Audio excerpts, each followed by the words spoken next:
Hello dear students, स्वागत करते हैं आप सभी का JEE NEET chapter wise physics PY की सीरीज में। गाइस उम्मीद करते हैं आप सभी बढ़िया होंगे। अभी जो अपना डिस्कशन चल रहा है वेव ऑप्टिक्स को लेकर चल रहा है, top most exam oriented question ही आपके साथ यहाँ पे डिस्कशन कर रहे हैं भाई। हर पार्ट में हम यहाँ पे 10 क्वेश्चन लेके आते हैं आपके लिए भाई। क्लियर है? ऑलरेडी पार्ट 1 खत्म हो चुका है। ये जो हमारे पास होने वाला है that is second part guys. ठीक है, तो चलिए स्टार्ट करते हैं आज का सेशन विदाउट एनी डिले। हमारे साथ आप भी जो है वीडियो को पॉज करके क्वेश्चन सॉल्व कर सकते हैं, ट्राई कर सकते हैं। ठीक है, उसके बाद अगर आप सोल्यूशन देखेंगे तो बेटर रहेगा, आपको कॉन्सेप्ट समझ आएगा भाई। ठीक है, ठीक है क्लियर। तो चलिए स्टार्ट करते हैं आज का session without any delay. Channel में नए हो तो कर लीजिए सब्सक्राइब, ताकि सारे वीडियो आप तक पहुंच सके और आपकी प्रिपरेशन में हमारी वीडियो हेल्प कर सके। ओके गाइस, तो चलिए फर्स्ट क्वेश्चन जो है ले रखा है, थोड़ा रीड करते हैं, केयरफुली समझते हैं। ठीक है, आप भी जो है रीड कर सकते हैं, वीडियो को पॉज करके इसको सॉल्व करने की कोशिश कीजिए। उसके बाद सोल्यूशन वॉच करिए तो आपको मजा आएगा, कॉन्सेप्ट जो है समझ आएगा। राइट, तो क्वेश्चन है two beams A and B of plane polarized light with mutually perpendicular planes of polarization are seen through a polaroid. Okay, from the position when the beam A has maximum intensity and beam B has zero intensity, a rotation of polaroid through 30 degree makes the two beams appear equally bright if the initial intensities of the two beams are IA and IB respectively। then आपको इनका ratio बताना है IA का B के साथ। ठीक है, this question ये आस्क्ड इन जेईई 2014। ऑप्शन आपको दे रखे हैं just to catch see guys. ठीक है, सो आई होप आपको क्वेश्चन समझ आया होगा कि क्या पूछा जा रहा है और क्या दिया हुआ है। नहीं आया तो चलिए भाई इसको समझते हैं। क्लियर भाई, तो चलिए आ जाइए भाई। तो यहाँ पे एक रेफरेंस लाइन के तौर पे यहाँ पे थोड़ा सा ऐसा बना लेते हैं। ठीक है, और यहाँ पे एक पोलराइजर ऐसे बना देते हैं। ठीक है, गोलू गोलू। ठीक है, एक्चुअल में शेप आपको मालूम होना चाहिए, हेक्सागोन टाइप का होता है, लेकिन ऐसे समझने के लिए अपन जो है ऐसे बना रहे हैं। बेटा ये इसकी क्या होती है, पास एक्सिस होती है। ठीक है, यहाँ पे ऐसे बहुत सारे ऐसे होते हैं, लेकिन एक चीज मैंने यहाँ पे बना दी है, बस उसी को समझ लेना है आपको। ठीक है, ऐसे क्लियर है। हाँ, अगर ए की बात करें, ठीक है, तो यहाँ पे क्या बोला हुआ है, from the position when the, मतलब पोजीशन बताया हुआ है when the beam A has maximum intensity and beam B है जीरो इंटेंसिटी। स्टार्टिंग में ठीक है, मतलब ए, बीम ए की जो इंटेंसिटी है ना मैक्सिमम है, और बी की क्या है, जीरो है। तो ये कब होगा, जब मेरे पास पास एक्सिस, समझना, पोलराइजर की पास एक्सिस और बीम एक दूसरे के क्या हो, पैरेलल हो। मतलब यहाँ पे थीटा ए इक्वल टू क्या होगा, जीरो होगा बेटा। क्लियर है? अच्छा, ये बीम यहाँ पे आएगी तो यहाँ पे मैक्सिमम इंटेंसिटी बेटा, इसको आपको मीन्स यहाँ पे पूरी की पूरी जो है आपको इंटेंसिटी जैसा भी है मिल जाएगी यहाँ। क्लियर है? ऐसे ठीक है। अच्छा, यहाँ पे दूसरा केस समझते हैं। एक ये वाला पोलराइजर ऐसा रखा हुआ है, ठीक है, मतलब इसकी पास एक्सिस ऐसी, और मान लो बीम ऐसे आ रही है। ठीक है, बीम ऐसे आ रही है, तो ये आपका कौन सा केस है, बी वाला केस है। तो यहाँ पे इंटेंसिटी क्या हो जाएगी, जीरो हो जाएगी भाई, कुछ भी नहीं मिलेगा। मतलब यहाँ पे एंगल जो बन रहा है ना थीटा बी इक्वल टू कितना है आपके पास, 90 डिग्री। बस बस समझ आ रही है, मतलब पास एक्सिस और बीम बी के बीच का जो एंगल है दैट इज 90 डिग्री। ठीक है, और ये चीज आपको बताई भी जाती है कि भाई जब 90 एंगल होता है ना, तो उस वक्त जो है आपके पास इंटेंसिटी यहाँ पे जीरो हो जाती है। ठीक है, तो ये आपके पास पोलराइजर की क्या होती है, खास बात होती है। अब यहाँ पे नेक्स्ट उसने क्या बोला है, और rotation of Polaroid through a 30 degree makes the two beams appear equally bright. अब भाई सब पोलराइजर को 30 डिग्री आपको घुमा देना है। उस वक्त जो आपके पास इंटेंसिटी मिलेगी उनकी ब्राइटनेस सेम है, मतलब इंटेंसिटी आपकी बराबर है, ऐसा उसका कहना। क्लियर है? ओके, सो यहाँ पे अब नेक्स्ट क्या हो जाएगा, आपके पास जो एंगल थीटा ए डैश हो जाएगा दैट इज इक्वल टू कितना हो जाएगा, जीरो था ना पहले, अब यहाँ पे 30 डिग्री आ जाएगा।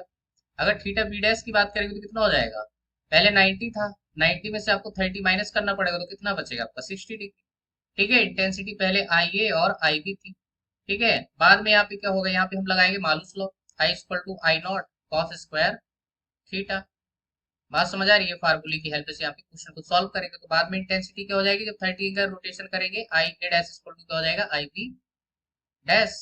क्लियर? तो यहाँ पे लिखेंगे आई ए कॉस स्क्वायर कितना हो जाएगा, 30 डिग्री इक्वल टू आपके पास आई बी, और यहाँ पे हो जाएगा कॉस स्क्वायर 60 डिग्री। क्लियर है? हमारे पास आई ए मल्टीप्लाई कॉस 30 की वैल्यू √3 डिवाइडेड बाई 2 का स्क्वायर इक्वल टू यहाँ पे हो जाएगा आई बी मल्टीप्लाई कॉस 60 की वैल्यू 1/2 का यहाँ पे क्या करेंगे, स्क्वायर करेंगे। ठीक है, हमारे पास आई ए मल्टीप्लाई यहाँ पे क्या हो जाएगा 3/4 इक्वल टू यहाँ पे हो जाएगा आई बी मल्टीप्लाई 1/4। क्लियर है? ये गया ये गया, तो हमारे पास हो जाएगा I A divide by I B equal to आपके पास 1/3। क्लियर है? तो ये हमारे पास क्या हो जाएगी, इंटेंसिटी हो जाएगी।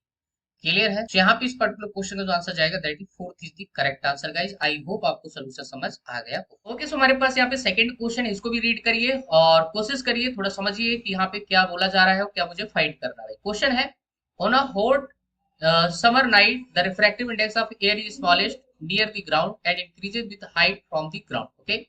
When a light beam is directed horizontally, the Huygens principle leads us to conclude that as it travels, the light beam. Okay. And this question is asked in JEE 2015. Option आपको दे रखे, just you can see guys. Okay. अब यहाँ पे समझिए, ठीक है. On hot summer night की बात कर रहा है, तो यहाँ पे भाई एक चीज आपको समझना है कि भाई रेयर मीडियम स्पीड क्या होती है. रेयर मीडियम में स्पीड ज्यादा होगी, डेंसर मीडियम में क्या होगा, स्पीड कम होगा, क्योंकि आपको पता है v इक्वल टू क्या होता है, सी बाई एन होता है. ठीक है, ये फार्मूला माइंड में आपके होना चाहिए जब भी आपको रेयर और डेंसर मीडियम की बात करता है तो. ठीक है. तो यहाँ पे मान लीजिए कि आपके पास लाइट का ऐसे प्रोपोगेशन यहाँ पे हो रहा है. ठीक है, हॉरिजॉन्टली ऐसा बोला गया है. ठीक है, ऐसे यहाँ पे. और अब लाइट बीम जो ऐसे हॉरिजॉन्टली यहाँ पे प्रोपोगेट करे, तो यहाँ पे वेव फ्रंट्स होंगे, प्लेनर होंगे, और साथ में यहाँ पे ऐसे यहाँ पे पार्टिकल्स बैठे होंगे भाई. ठीक है, ऐसे यहाँ पे पार्टिकल भी आप समझ सकते हैं, राइट. आप एक लाइन ऐसे बना सकते हैं, तो हमारे पास ये आपके पास हाइट बोल सकते हैं. ठीक है, और नीचे आपके पास ये ग्राउंड. ठीक है. सो ग्राउंड से ऊपर जाओगे तो रिफ्रैक्टिव इंडेक्स क्या हो रहा है, बढ़ रहा है. क्लियर है. तो ओबियस सी बात है, ऊपर जो है स्पीड कम होगी और नीचे स्पीड क्या होगी, ज्यादा होगी. रेयर मीडियम है ना, तो ये आपके पास कौन सा मीडियम है, रेयर मीडियम. और ऊपर वाला मीडियम कौन सा होगा, डेंसर मीडियम. आया समझ में, तो ये चीज होगा. अब भी क्या होगा, जब ये हॉरिजॉन्टल बीम जो है इन मीडियम से क्या करेगी, पास करेगी, तो ऊपर डेंसर मीडियम होने की वजह से ये जो पार्टिकल है ना ऊपर वाले, इनकी रफ्तार कम होने की वजह से पीछे रह जाएंगे, है ना. बात समझ आ रही है. ऐसे जैसे जैसे नीचे उतरते जाओगे तो इन नीचे वाले पार्टिकल की रफ्तार जो होगी ना वो ज्यादा होगी. बात समझ आ रही है. तो यहाँ पे कुछ ऐसा जो है क्लियर है, ऐसा समझ में, ऐसे. ठीक है. और ये आपका जो है वेलोसिटी प्रोफाइल हो जाएगा. और यहाँ पे देखो, वेव फ्रंट्स के परपेंडिकुलर जो होता है प्रोपोगेशन ऑफ वेव होता है, तो यहाँ पे क्या होगा, वेव ऐसे अब जा रही होगी. क्लियर है, perpendicular to the wave front जो भी होगा. ठीक है, ये हमारे पास. ठीक है, तो हमारे पास ये जो है वेलोसिटी प्रोफाइल यहाँ पे बन जाएगा. थोड़ा समझने के लिए आपको यहाँ पे बनाया गया है भाई. यहाँ से देख के आप इजिली समझ सकते हैं कि भाई ये जो है कुछ कहानी यहाँ पे स्टोरी हो गई होगी. क्लियर है. सो अब यहाँ पे बेटा जो बेंडिंग हुई है इसकी, ठीक है, अपवर्ड डायरेक्शन में हुई है, तो आप यहाँ से देख सकते हो. तो इसका जो आंसर जाएगा बेटा, दैट इज आपका fourth is the correct answer. Clear है गाइस. तो आई होप आपको सॉल्यूशन समझ आ गया हो. अब यहाँ पे हमारे पास जो नेक्स्ट थर्ड क्वेश्चन है दैट इज, और ऐसे क्वेश्चन हमने जो है रे ऑप्टिक्स में सॉल्व किए हैं, लेकिन फिर भी यहाँ पे भी क्वेश्चन आया है तो कोई बड़ी बात नहीं, यहाँ पे भी अपन सॉल्व कर लेंगे, right. Assuming human people to have a radius of 0.25 centimetre and a comfortable beam distance of 25 centimetre, right. मतलब ये लीस्ट डिस्टेंट विजन आपको दे रखा है 25 सेंटीमीटर, ये आपको मालूम होना चाहिए. ठीक है. The minimum separation between two objects that human eye can resolve at 500 nanometer wavelength is. Okay, and this question is asked in JEE 2015. Option आपको दे रखे just to can see guys. Okay भाई, आप इसको ट्राई कर सकते हैं. Direct जो है फार्मूला बेस्ड क्वेश्चन है, तो हमारे पास जो आपके पास थीटा होता है, क्लियर है, आपके पास कितना होता है भाई, angular separation theta equal to, या रिजॉल्विंग लिमिट भी आप बोल सकते हैं, थीटा इक्वल टू होता है 1.22 इंटू लैम्डा डिवाइड बाई आपके पास यहाँ पे स्मॉल टी. और small D is nothing but this is आपके पास डायमीटर. और हमें यहाँ पे क्या दे रखा है, रेडियस दे रखा है, तो डबल कर देंगे तो आपको डायमीटर मिल जाएगा. और यहाँ पे आपको वेवलेंथ दे रखा है 500 नैनोमीटर. ठीक है, तो ये हमारे पास रिजॉल्विंग लिमिट है. अब यहाँ पे हमें सेपरेशन देखना है, तो हम इसको लिख सकते हैं y divided by capital D के फॉर्म में इसको लिख सकते हैं भाई. क्लियर है. y divided by capital D is nothing but this is least distant vision. ये हमारे पास थीटा की वैल्यू हो जाएगी. ठीक है, हमारे पास y इक्वल टू जो आ जाएगा ना, that is 1.22 into lambda capital D divided by small T. ठीक है, तो ये हमारे पास फार्मूला निकल के आ जाएगा. बस इस फार्मूले को यहाँ पे सब्स्टिट्यूट करना है भाई, सारी वैल्यू. तो हमारे पास यहाँ पे r इक्वल टू दे रखा है 0.25 सेंटीमीटर, तो ये हो जाएगा 10⁻² मीटर में आ जाएगा. ठीक है, तो डायमीटर जो हो जाएगा बेटा यहाँ पे कितना हो जाएगा, आपको जस्ट उसे मल्टीप्लाई करना है, तो 0.50 मल्टीप्लाई 10⁻²मीटर. क्लियर है, ये डायमीटर हो जाएगा. और वेवलेंथ भी आपको दे रखा है, और साथ में आपको कैपिटल डी, तो कैपिटल डी की वैल्यू कितनी है, 25 मल्टीप्लाई 10⁻² सब्स्टिट्यूट करिए. ठीक है, तो मीटर में हो जाएगा. और लैम्डा इक्वल टू आपके पास 500 मल्टीप्लाई 10⁻⁹ मीटर में हो जाएगा. ठीक है, तो सारा जो है यूनिट आपका एसआई में आ गया है. ठीक है, यहाँ पे वैल्यू सब्स्टिट्यूट करिए जरा, तो y इक्वल टू हमारे पास कितना आएगा, 1.22 multiply lambda into capital D. ठीक है, तो आपके पास यहाँ पे 25 5 से कितना हो जाएगा 125, और मल्टीप्लाई 2 जीरो तो ये खा गया, तो 10⁻⁷, तो अगेन 10 कितना हो जाएगा, -9 हो जाएगा. क्लियर. तो ऊपर का पावर तो सॉल्व हो गया, और डिवाइड बाई क्या है आपके पास ये हो जाएगा डायरेक्ट. यहाँ पे कितना बचेगा, 10⁻50 मल्टीप्लाई 10⁻⁻ कितना 4 लिख सकते हैं, एक जीरो हटाएंगे तो 10 टू पावर माइनस का कितना हो जाएगा, जस्ट 10 टू पावर -3 हो जाएगा। क्लियर है, हमारे पास 1.22 multiply 125 multiply 10 to power minus का 9 और divided by 5 multiply 10 to power आपका -3। ठीक है, इसको ऊपर ले जाएंगे तो -9 + 3 तो कितना हो जाएगा, माइनस का 6। अब इसके अलावा कुछ भी सॉल्व मत करिए, क्योंकि 10 टू पावर -6 बोले तो माइक्रोमीटर ऑर्डर का ही आपको वैल्यू चाहिए। क्लियर है, तो आपके पास 1.22 मल्टीप्लाई आपके पास 125 और डिवाइड बाई क्या कर देना, 5 कर देना, ऊपर लिख देना 10 टू पावर -6 मीटर में। अब इसको सॉल्व मत करना पावर को, क्योंकि माइक्रो में आपके पास बन चुका है। ठीक है, तो 10 to power -6 is nothing but this is micro into metre. अब इसको सॉल्व करेंगे तो हमारे पास जो आंसर आएगा दैट इज आपके पास 30 माइक्रोमीटर का। ठीक है, सो आई होप आपको सोल्यूशन समझ आ गया। ओके, यहाँ पे हमारे पास जो नेक्स्ट फोर्थ क्वेश्चन होने वाला है that is in a Young's double slit experiment slits are separated by 0.5 mm millimeter में है and the screen is placed 150 centimeter away. Okay, a beam of light consisting of two wavelengths 650 nanometer and 520 nanometer is used to obtain interference fringes on the screen. Okay, the least distance from the common central maximum to the point where the bright fringes due to both the wavelengths coincide is. Okay, and this question is asked in JEE 2017. Option आपको दे रखे just to can see. Okay guys, चलिए भाई समझते हैं यहाँ पे। तो सिंपल सा क्वेश्चन है, कोई बड़ी बात नहीं है। तो सबसे पहले यहाँ पे क्या लिखोगे, ब्राइटनेस की कंडीशन क्या होती है, y n equal to n lambda capital D divided by small d। Okay, this is the position of brightness fringe on the screen. आया समझ में। अब यहाँ पे कॉन्साइड की कंडीशन लगाएंगे, जहां पे दोनों के जो है ब्राइटनेस जो भी है कॉन्साइड कर रहे हैं। तो यहाँ पे अगर डायरेक्ट चाहे तो आप फार्मूला लगा सकते हैं n1 lambda 1 equal to n2 lambda 2। याद रहे तो बहुत अच्छी बात है, क्योंकि हम इसी फार्मूले से यहाँ पे निकालेंगे n1 लैम्डा 1। देखो कैपिटल डी स्मॉल डी दोनों के लिए क्या रहेगा, सेम रहेगा दोनों लाइट सोर्स के लिए, बट यहाँ पे जो है n1 लैम्डा 1 वगैरह जो है आपका चेंज होगा, बट यहाँ पे एन लैम्डा जो है दोनों के लिए अलग अलग यहाँ पे ले सकते हैं। ठीक है, तो उसके हिसाब से capital D small D cancel हो जाएगा, तो हमारे पास लास्ट में फार्मूला यही बचने वाला है। ठीक है, तो n1 अपने को मालूम नहीं, बट लैम्डा 1 मालूम है, कितना 650 नैनोमीटर। क्लियर है, इधर कितना हो जाएगा n2 पता नहीं, निकालेंगे। लैम्डा 2 आपको दे रखा है 520 नैनोमीटर। क्लियर, तो वैसे भी गया, जीरो ने जीरो को मारा, तो हमारे पास n1 divided by n2 equal to हो जाएगा 52 डिवाइडेड बाई 65। क्लियर है, ये 4 जा ये 5 जा, तो आंसर आ जाएगा 4/5। 13 से हमने इसको काटा है। ठीक है, अब यहाँ पे लीस्ट डिस्टेंस पूछा है, तो यहाँ पे n1 की वैल्यू कितनी आ जाएगी 4 और n2 क्या हो गया आपके पास 5। तो बेटा जो लीस्ट इंटीजर वैल्यू होगी ना, उसी के अकॉर्डिंग आपको क्या मिलेगा, लीस्ट डिस्टेंस मिलेगा। तो n1 इक्वल टू हम 4 के करस्पॉन्डिंग जो है यहाँ पे y की वैल्यू निकाल लेंगे। ठीक है, तो n की वैल्यू यहाँ 4 रख दो, लैम्डा आपको कौन सा होगा 650 है ना, जो n1 है वो आपके पास 650 के करस्पॉन्डिंग है और n2 जो है आपके पास 520 के करस्पॉन्डिंग है। ठीक है, तो आपको ऐसे समझना है। तो लिस्ट डिस्टेंस के लिए हम यहाँ पे n1 की वैल्यू 4 यूज करेंगे और वेवलेंथ आपके पास 650 हो जाएगी। बाकी कैपिटल डी स्मॉल डी आपको दे रखा है। ठीक है, स्मॉल डी दे रखा है 0.5 mm, कैपिटल डी दे रखा है आपको 150 सेंटीमीटर। राइट, तो यहाँ से हमारे पास कितना हो जाएगा 4 मल्टीप्लाई आपके पास n lambda capital D divide by small D. ठीक है, तो लैम्डा कितना 650 नैनोमीटर, तो नैनो को हटाएंगे तो 10 पावर माइनस का 9 मीटर में हो जाएगा। और कैपिटल डी आपके पास 150 मल्टीप्लाई 10 पावर माइनस का 2 करेंगे और इसके पास 0.5 mm, तो हम लिख सकते हैं इसको 10 पावर माइनस 3 मीटर। क्लियर है, तो ये चीज हो जाएगी। तो y इक्वल टू हमारे पास यहाँ से कितना आएगा, पहले आप चाहे तो पावर को सॉल्व कर सकते हैं। तो 4 मल्टीप्लाई 65 मल्टीप्लाई यहाँ पे 15, ऊपर हो जाएगा 10 टू पावर माइनस का 11 और ये प्लस का 2। क्लियर है, और ये माइनस ऊपर जाएगा तो +3 हो जाएगा और डिवाइडेड बाय हो जाएगा 0.5। ठीक है, चाहे तो पॉइंट और हटा सकते हो तो 10 नीचे आएगा, तो ये भी जाके ऊपर ऐड हो जाएगा। क्लियर है, तो ज्यादा बेटर है आप निपटा लीजिए, इसको कट जाएगा, 5 से निपट गया।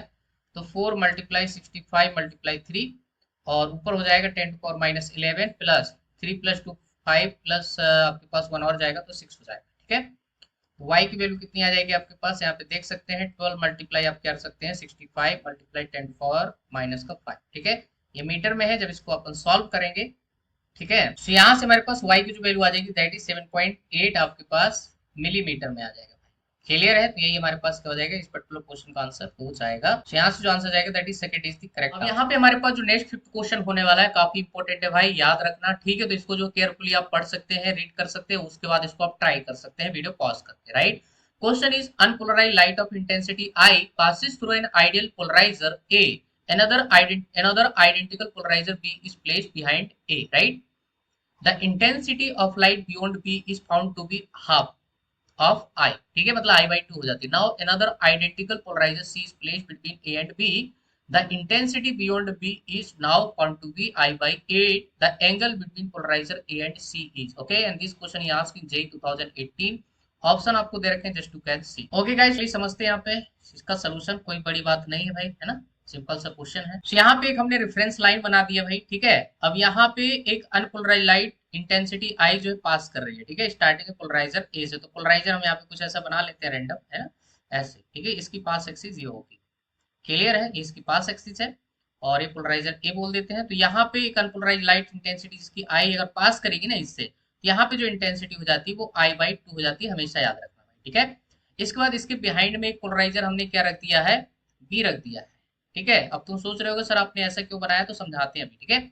इसकी भी पास एक्सिस ऐसे ही होगी, पता है क्यों, क्योंकि उसने एक हिंट दी दी है कि यहाँ से जो निकलने वाली इंटेंसिटी है ना वो फिर से कितनी है, हाफ है। इसका मतलब ये हुआ कि दोनों कैसे हो गए, पैरेलल हो गए, मतलब दोनों की पास एक्सिस कैसी है, पैरेलल है, मतलब इन दोनों के बीच जो एंगल होगा वो 0 डिग्री होगा। क्लियर है ना, क्योंकि जो इंटेंसिटी आई बाई टू आई है फिर से सेम यहाँ पे इंटेंसिटी मिल रही है बी से, है ना, आउटपुट में, तो इसका मतलब दोनों पैरेलल है। क्लियर है, तो ये कहानी है। इसके बाद उन्होंने क्या किया है, सी को रख दिया बेटा इन दोनों के बीच में, ठीक है।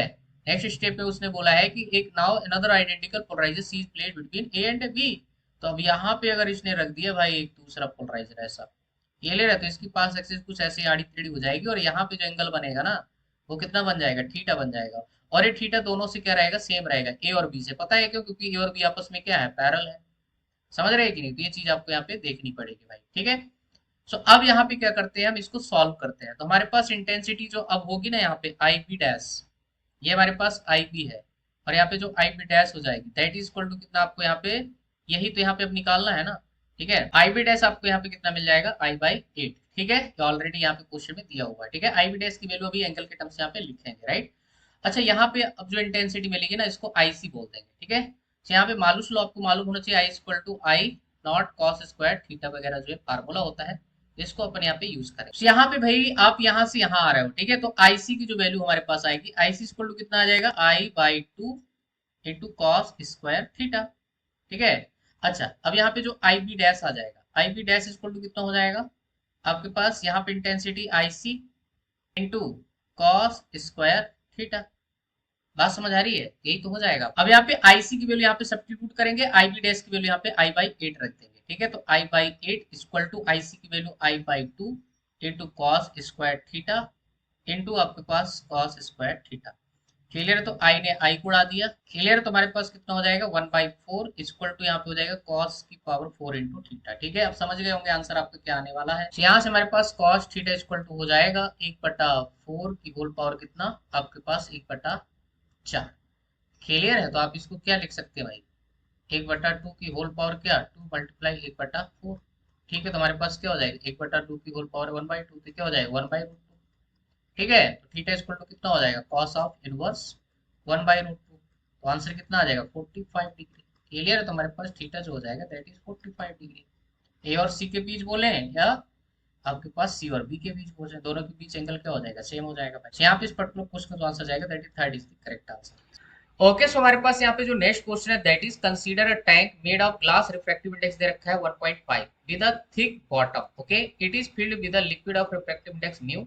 A student finds that irrespective of what the incident angle I see in the figure बताया है is for a beam of light entering the liquid, okay, the light reflected from the liquid glass interface is never completely polarized. For this to happen the minimum value of mu आपको बताना है is, okay, and this question he asked in JEE 2019। Option आपको दे रखे हैं just to can see. Okay, so यहाँ पे समझते हैं भाई, वीडियो पॉज करके आप खुद ट्राई कर सकते हैं क्योंकि काफी इंपॉर्टेंट क्वेश्चन है। यहाँ पे बोला है कि भैया ग्लास इंटरफेस सरफेस पे जो आपके पास ये लाइट इंसिडेंट हो रही है नेवर कंप्लीटली पोलराइज बोला है भाई, ठीक है। तो यहाँ पे जो लाइट इंसिडेंट हो रही है नॉर्मल यहाँ पे ड्रॉ करते हैं तो ये आपके पास रिफ्रैक्टिव एंगल हो जाएगा, और यहाँ पे अगर नॉर्मल ड्रॉ करें तो ये आर है तो ये भी कितना हो जाएगा, आर हो जाएगा। बात समझ आ रही है अल्टरनेटिव एंगल की प्रॉपर्टी से, ठीक है। और ये जो लाइट रे आपके पास रिफ्लेक्ट होके जा रही है कंप्लीटली पोलराइज नहीं है, ऐसा यहाँ पे बोला गया है, ठीक है, नेवर कंप्लीटली पोलराइज, ठीक है, कभी भी ये क्या ना हो, कंप्लीटली पोलराइज ना हो, उसके लिए म्यू की वैल्यू आपको यहाँ पे बतानी है, ठीक है। तो सबसे पहले यहाँ पे देखिए एयर है और ये आपके पास यहाँ पे वाटर है, क्लियर है, लिक्विड जो भी है इसका रिफ्रैक्टिव इंडेक्स आपको म्यू दे रखा है, ठीक है। ये आपके पास यहाँ पे इंटरफेस पे आपको स्नेल्स लॉ लगाई पहले, तो स्नेल्स लॉ के अकॉर्डिंग हम यहाँ पे क्या लिखेंगे, n1 sin i, n1 sin i equal to आपके पास n2 sin r। तो यहां से हमारे पास 1 multiply sine I equal to कितना हो जाएगा, म्यू साइन आर। क्लियर है। तो यहां से साइन आर की वैल्यू आप निकाल सकते हो बेटा, ठीक है। अब यहाँ पे आर की मैक्सिमम वैल्यू चाहिए ना अपने को, ठीक है। ये रिफ्रैक्टेड एंगल जो है मैक्सिमम कब होगा, उसके लिए यहाँ पे आप क्या कर सकते हैं, साइन आई की वैल्यू मतलब इंसिडेंट एंगल 90 हो जाएगा, तो साइन आई साइन 90 आपके पास क्या हो जाएगा, 1। क्लियर है। तो हमारे पास यहाँ पे mu sine R max equal to आपके पास 1 हो जाएगा, और यहां से हमारे पास क्या हो जाएगा, sine R max equal to कितना हो जाएगा, 1 डिवाइडेड बाई म्यू। क्लियर है। तो ये हमारे पास यहाँ पे निकल के आ गया। और दूसरा चीज यहाँ पे ब्रूस्टल एंगल की प्रॉपर्टी यूज करेंगे, तो यहाँ पे हमारे पास टेन थीटा बी ब्रूस्टल एंगल या पोलराइजिंग एंगल बोल सकते हो। ये क्या होता है, ये रिलेटिव होता है, म्यू रिलेटिव है, समझो म्यू रिलेटिव। इसका मतलब क्या है, आपके पास 1.5 denser divided by rarer, 1.5 divided by mu. Clear है। ये हो जाएगा थीटा बी की वैल्यू से हम साइन थीटा बी निकाल सकते हैं, ठीक है, ट्रायंगल यूज करके। यहाँ पे अगर ट्रायंगल बनाए राइट हैंड ट्रायंगल, ठीक है, क्योंकि इसकी अपने को जरूरत पड़ने वाली है, एंगल 90, ये आपके पास थीटा बी, तो आपके पास ये 1.5 है और ये म्यू है, तो ये कितना हो जाएगा आपके पास, हाइपोटेनस म्यू स्क्वायर प्लस आपका 1.5 का स्क्वायर, ठीक है। तो यहाँ से sine theta B equal to कितना आ जाएगा आपके पास 1.5 और डिवाइडेड बाई कितना हो जाएगा, स्क्वायर रूट ऑफ म्यू का स्क्वायर प्लस 1.5 का स्क्वायर। क्लियर है। तो ये चीज आ जाएगी। अब यहाँ पे क्वेश्चन में बोला गया है कि भैया जो इंसिडेंट लाइट है वो नेवर कंप्लीटली पोलराइज, इसका मतलब ये होगा जो हमारे पास आर मैक्सिमम होगा, इसको आप क्रिटिकल एंगल भी बोल सकते हैं, दैट इज लेस देन क्या होना चाहिए, थीटा बी। इसकी वैल्यू ब्रूस्टल एंगल से कम होनी चाहिए बेटा, जो भी कंडीशन वहां पे दिया हुआ है। तो उस हिसाब से अगर दोनों साइड का हम साइन लेते हैं तो साइन आर मैक्स, क्लियर है, लेस देन क्या हो जाएगा आपका, साइन थीटा बी हो जाएगा। अब यहाँ पे हमें दोनों की वैल्यू मालूम है भाई, आया समझ, दोनों की वैल्यू मालूम है, समझ रहे हैं कि नहीं। साइन थीटा आर मैक्स की वैल्यू 1 बाई म्यू दे रखा है, और दैट इज लेस देन क्या हो जाएगा 1.5 और divided by square root of mu का स्क्वायर प्लस आपके पास 1। क्लियर है। ये हो जाएगा भाई, आया समझ। आप दोनों साइड के स्क्वायर कर सकते हैं, यहाँ पे क्या हो जाएगा 1 बाई म्यू का स्क्वायर लेस देन यहाँ पे 1.5 मल्टीप्लाई 1.5 हो जाएगा, समझ गए ना, स्क्वायर किया है ना हमने, और यहाँ पे हो जाएगा म्यू स्क्वायर प्लस 1.5 का स्क्वायर। क्लियर है। क्रॉस मल्टीप्लाई करा दीजिए, क्रॉस मल्टीप्लाई कराएंगे तो हमारे पास यहाँ पे क्या हो जाएगा, म्यू स्क्वायर प्लस 1.5 का स्क्वायर लेस देन 1.5 का square into mu square. Clear है। तो ये चीज आ जाएगी भाई, इसको आप चाहे तो इधर ले जा सकते हैं। हमें क्या चाहिए, म्यू की वैल्यू चाहिए। अब हम क्या करते हैं, mu square as it is रहने देते हैं, लेस देन 1.5 का स्क्वायर और म्यू का स्क्वायर माइनस 1.5 का स्क्वायर कर लेंगे, तो म्यू स्क्वायर लेस देन यहाँ पे क्या आ जाएगा आपके पास 1.5 का स्क्वायर कॉमन आ जाएगा, अंदर बचेगा म्यू स्क्वायर माइनस 1। क्लियर है। तो यहाँ से हो जाएगा म्यू स्क्वायर लेस देन आपके पास 2.25 हो जाएगा, इसका स्क्वायर करेंगे और यहाँ पे हो जाएगा म्यू स्क्वायर माइनस 1। ठीक है, एक्चुअल में हमें यहाँ पे म्यू की वैल्यू चाहिए, राइट। यहाँ पे हम इसको क्या लिख सकते हैं, 1 डिवाइडेड बाई 2.25 और लेस देन आपके पास mu square divided by mu square minus 1 divided by mu square. ठीक है, हमने इसको सेपरेट लिख दिया, राइट। इसको हम यहाँ पे पॉइंट हटाएंगे तो ऊपर 100 बचेगा, यहाँ पे 225 लेस देन आपके पास 1 minus 1 divided by mu square. Clear है। चलिए भाई, जस्ट इसको सॉल्व करना है और कुछ नहीं भाई। अब यहाँ पे क्या हो जाएगा, हम इसको 1 बाई म्यू स्क्वायर इधर ला रहे हैं, यहाँ पे हो जाएगा 1 माइनस आपके पास 100 डिवाइडेड बाई 225। ठीक है, एलसीएम वगैरह ले लीजिए तो आपके पास 225 माइनस 100 डिवाइडेड बाई 225 और यहाँ पे हो जाएगा 1 बाई म्यू स्क्वायर। ठीक है, तो 1 by mu square less than यहाँ पे कितना हो जाएगा आपके पास 125 डिवाइडेड बाई 225। ठीक है, यहाँ पे इसको 5 से काट दीजिए, 5 2 जा और 5 5 जा। ठीक है, 5 4 जा और आपके पास यहाँ पे 5 5 जा। क्लियर। तो ये बच जाएगा आपके पास, तो 1 by mu square less than ऊपर क्या बचेगा 5 5 जा और यहाँ पे 5 9 जा। ठीक है, तो हमारे पास इधर कितना हो जाएगा 9 डिवाइड बाई 5 लेस देन आपका म्यू स्क्वायर, तो mu square greater than is greater than 9 by 5 आ जाएगा और हम इसको लिखेंगे तो हमारे पास कितना आ जाएगा 3 divide by square root of 5।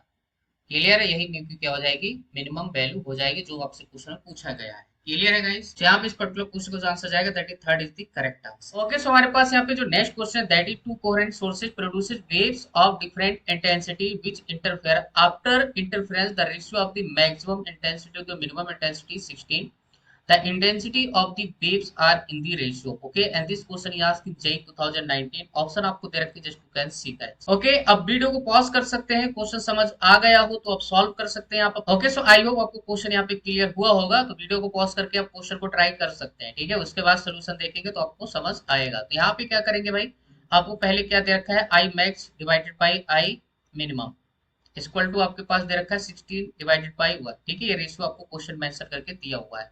अब यहाँ पे मैं फार्मूला लिखने जा रहा हूँ बेटा, आई max divided by I minimum, ठीक है, इक्वल टू आप लिख सकते हैं A1 plus A2 divided by A1 minus A2 का होल स्क्वायर, ठीक है, ये भी लिख सकते हैं, और या फिर इंटेंसिटी के टर्म्स में लिखेंगे तो square root I1 plus square root of I2 divided by square root of I1 minus square root of I2 का होल स्क्वायर। क्लियर है, ये लिख सकते हैं, राइट। तो हम तो आपको यही कहेंगे कि भाई एम्पलीट्यूड से जाओ तो जल्दी आंसर आएगा और बेटर भी रहेगा आपके लिए, ठीक है, बाकी आप यहाँ से कहीं से भी सॉल्व कर सकते हैं, ठीक है, तो मैं इन दोनों को यूज करने वाला हूँ बेटा, ठीक है। हमारे पास A1 plus A2 divided by A1 minus A2 का होल स्क्वायर यहाँ पे हटाएंगे तो कितना हो जाएगा, 16 डिवाइडेड बाई 1 की होल पावर 1/2, तो यहाँ से कितना आ जाएगा आपके पास 4 आ जाएगा। क्लियर, स्क्वायर रूट की वैल्यू क्या होती है, 4 होती है भाई, समझ रहे हैं कि नहीं। तो अब यहाँ पे आप क्या कर दो, क्रॉस मल्टीप्लाई कर दो भाई। अब यहाँ पे क्रॉस मल्टीप्लाई करेंगे तो A1 plus A2 equal to आपके पास 4A1 माइनस 4A2 हो जाएगा। सो यहाँ पे आपके पास इधर जाएगा तो कितना हो जाएगा 3A1, और ये इधर आएगा तो आपके पास कितना हो जाएगा, ये इधर आएगा, बात समझ आ रही है, इधर गया तो 4A1 माइनस A1 तो कितना हो जाएगा 3A1, और ये इधर आएगा तो 5A2 हो जाएगा। समझ रहे हैं ना, तो A1 डिवाइडेड बाई A2 की वैल्यू कितनी आ जाएगी आपके पास, 5 डिवाइडेड बाई 3, आया समझ में। और इंटेंसिटी जो होती है ना, इंटेंसिटी एम्पलीट्यूड के स्क्वायर की क्या होती है, डायरेक्टली प्रोपोर्शनल होती है, तो इनका स्क्वायर कर देंगे तो हमारे पास I1 डिवाइडेड बाई I2 जो हो जाएगा ना दैट इज 25 डिवाइडेड बाई 9, आया समझ में। तो हमारे पास जो रेशियो जाएगा दैट इज आपके पास first is the correct answer. Clear है, तो ये था डिस्कशन, आई होप आपको क्वेश्चन के सारे सोल्यूशन समझ आए होंगे। तो यहाँ पे टोटल हमने यहाँ पे 7 क्वेश्चन जो है डिस्कशन किए हैं। तो चलिए फिर मिलते हैं आपको नेक्स्ट वीडियो, तब तक के लिए thank you, good luck. Video अच्छा लगे तो लाइक करना, चैनल को सब्सक्राइब जरूर कर देना ताकि सारी वीडियो आप तक पहुंच सके और आपकी प्रिपरेशन हमारी वीडियो हेल्प कर सके। Okay, thank you for watching this video. कोई क्वेश्चन है, कोई क्वेरी है, मुझे कमेंट सेक्शन में जरूर बताएं।